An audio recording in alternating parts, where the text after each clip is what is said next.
நாளைக்கு 3 நாள்ல 234 தொகுதிகளையும் கூட்டம் கம்ப்ளீட் பண்றோம். இந்த கூட்டங்கள் மூலம் நீங்க தேர்தல் களத்துல உங்களுக்கு எப்படி பலம் அமையும் அப்படின்னு எதிர்பார்க்குறீங்க? 24 பாராளுமன்ற தேர்தல் பொழுது கோயம்புத்தூர், தென் சென்னை, மயிலாடுதுறை ஆகிய இடங்கள்லாம் பல ஒவ்வொரு பூத்துலேயும் நூற்றுக்கணக்கான வாக்காளர்கள் விடுபட்டு போயிருக்கு. அதுலேயும் எந்த மாதிரி இப்போ இங்கே பிஜேபியினுடைய ஸ்ட்ராங் ஹோல்டு, அங்கே பிஜேபிக்கு அதிகமாக ஓட்டு விழுனா அது முழுக்க எடுத்துடுறது எலக்ட்ரல் ரோல்லேருந்து.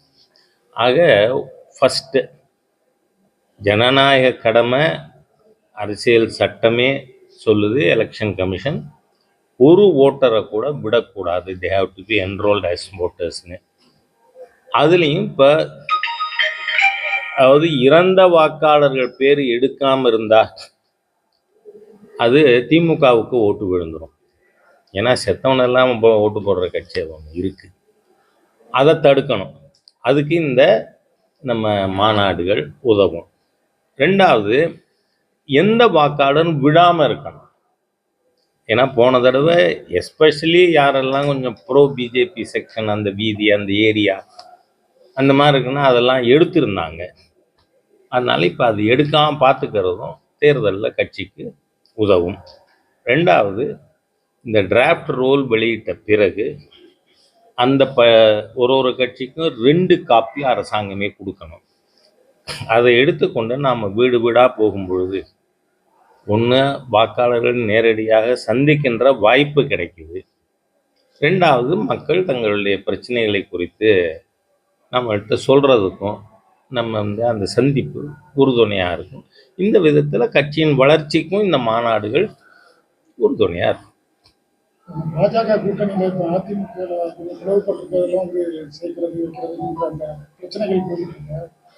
இங்கே ஒரு விஷயம் நான் ஏற்கனவே சொல்லியிருக்கேன், நாமக்கல் நண்பர்களுக்கு சொல்ல விரும்புகிறேன். உங்களுக்கு கர்நாடகாவில் எங்கள் எக்ஸ்பீரியன்ஸ்லேயே 81 நினைக்கிறேன்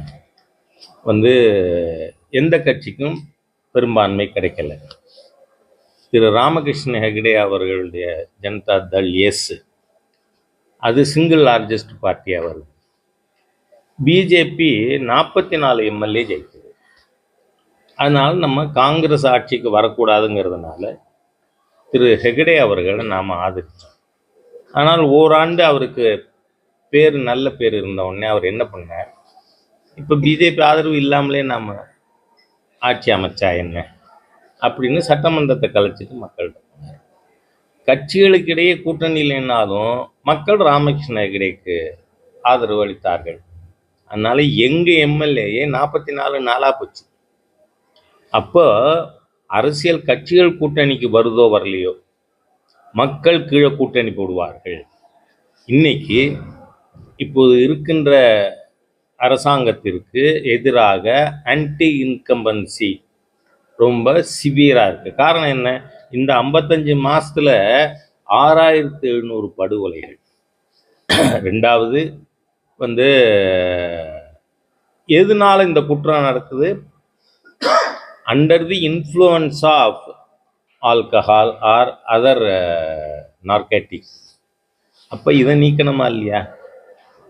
21 ஸ்டாலின் அவர்கள் ஆட்சிக்கு வர்றதுக்கு முன்னாடி இந்தியாவிலேயே மோஸ்ட் நார்கட்டிக் இன்ஃபெஸ்டட் ஸ்டேட்டு பஞ்சாப், இன்னைக்கு தமிழ்நாடு. இந்தியாவிலேயே போதைப்பொருள் அதிகமாக பயன்படுத்துறது தமிழ்நாடு. அதுலேயும் நீங்கள் பார்த்தா சங்கரங்கோவிலில் சில மாதங்களுக்கு முன்பாக போதை எதிர்ப்பு மாநாடு ஒன்று போட்டாங்க பொதுமக்கள். அதில் மேதக ஆளுநர் அவர்களும் கலந்து கொண்டார்.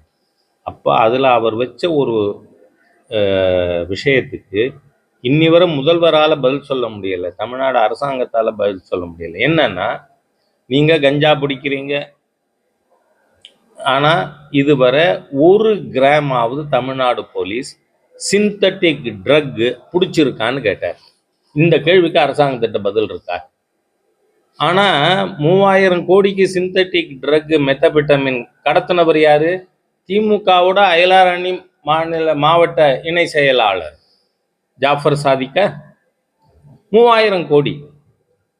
ஆக அந்த அந்த மாதிரி கடத்துனதுல வந்த பணம் அவர் ஹாஸ்பிட்டாலிட்டி இண்டஸ்ட்ரீஸு, சினிமா, அதில் ஜாஃபர் சாதிக்கு மூலதனம் போட்டிருக்கார்.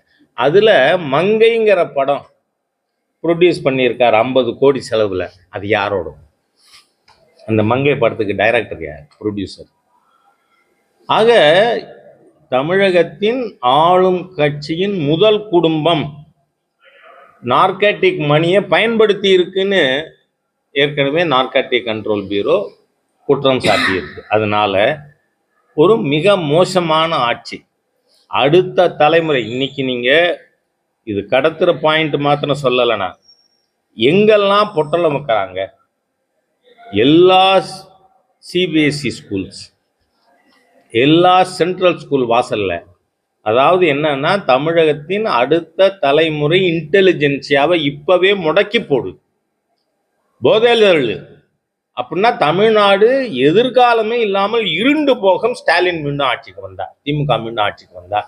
ஆகவே இந்த அடுத்த தலைமுறையை அழித்து கொண்டிருக்கின்ற ஒரு தீய அரசாங்கம், அது ஸ்டாலின்னு சொன்னால் அது எம்கே ஸ்டாலின்னு எடுத்துக்கலாம், உதயநிதி ஸ்டாலின்னு எடுத்துக்கலாம், ரெண்டு ஒன்று தான். அந்த குடும்பம் தமிழகத்தின் அடுத்த தலைமுறையை அழித்து கொண்டு இருக்கிறது. அதனால இந்த திமுகவை தூக்கி எறியணும்னு மக்கள் முடிவு பண்ணிட்டாங்க. கீழே என்டிஏக்கு கீழே மக்கள் வந்துடும். அதனால நம்பர் ஆஃப் பார்ட்டிஸை பற்றி கவலைப்பட